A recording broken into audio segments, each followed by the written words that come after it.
guys are, man, if I see you being perfect in practice and you're doing exactly what you're supposed to be doing, and you go to a game or a scrimmage and we're in live and you're doing something totally different, that tells me you're not ready for the show yet.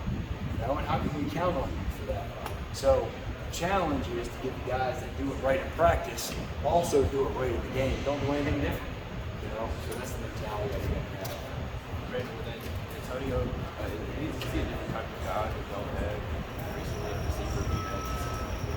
I mean, you look at Maury Rogers and Renfro and, you know, those guys that you know, aren't like the tallest guys out there, but are really shifty, you know, really shifty. And then so, you know, I would say that he relates to one of those two guys the most. I mean, obviously each of those guys had their, you know, things that they were special at. But Antonio, man, just these first couple of weeks, like I said, I've been super impressed. And just him being in that slot and also learning other positions. I mean, he's been at other positions a couple days too. So just fortunate to get him and have him as part of our team. And man, he just rolls his sleeves up and goes to work every day.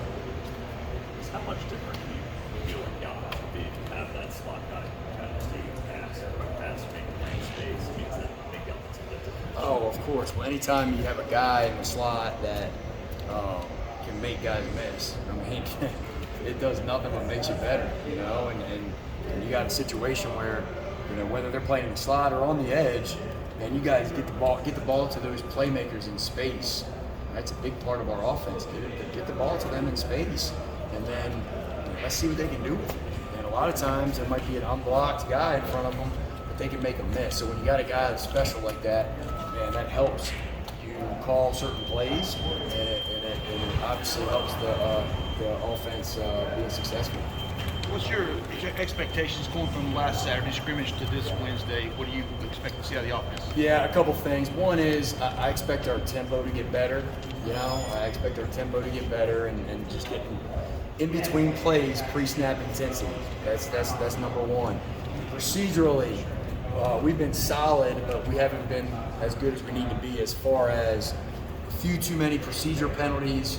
All right, whether it's the offensive line jumping or quarterback waiting too long to snap the ball, you know, things like that. We just got to clean up the details. All right, that's the biggest thing. It's just taking from what we learned, because there's a lot of good pictures on Saturday, and a ton of pictures that we can learn from that we went into the meeting room and talked about. And now I want to see those guys not make the same mistake. Let's go out there on Wednesday and clean it up even more. Just in terms of Hunter Johnson, how different is he from the guy who's a freshman?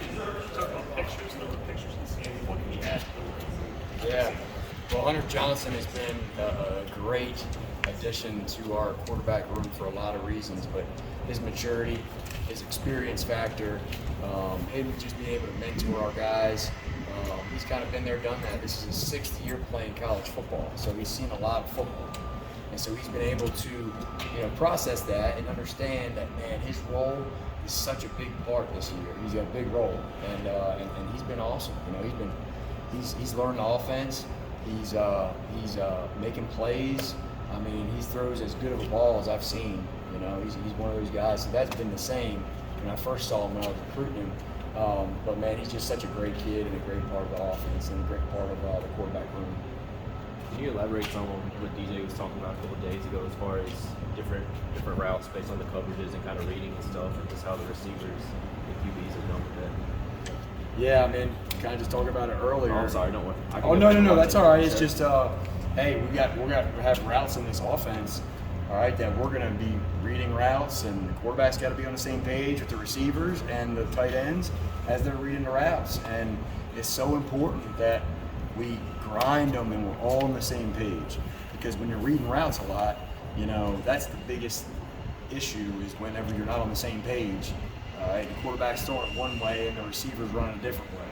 You know, so just getting a lot of repetitions and teaching, and just getting better and better. They're getting more and more confident from it. Are you pleased with where that is right now? Or Very pleased. Okay. Very pleased. Very pleased. We've been on the same page most of the time. There's been a few instances where we need to clean it up, but for the most part, we've been really, really clean. So.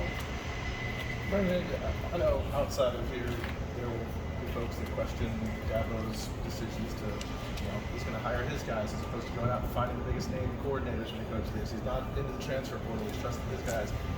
What is that? How does that manifest itself within the football building, within the locker room? Like, what does it mean to you guys, the confidence that he has in kind of keeping the circle tight, leading his culture, believing you guys, giving you the opportunity before somebody else?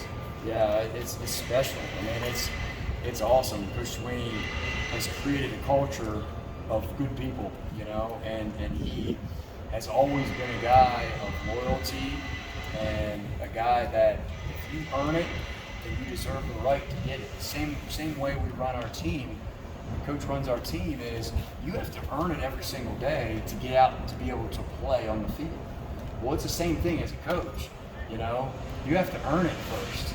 You have to earn it, and if you earn it, then you deserve the right to have that opportunity. And so it is a motivating factor for guys that might not be the offensive coordinator or the passing game coordinator or whatever the case is, and it motivates you to do the best job that you possibly can because you have a coach that is willing to, if you're doing it the right way and if you're doing a good job, man, he's going to promote you and he's going to give you more opportunity to have more responsibilities. And so it's pretty special. It's really, really special, and it's a big motivator for our whole program. The word Wes used was hope, and is that sort of the people will go out and fight for hope, and Dabo's giving that to you. That's a good thing. Absolutely.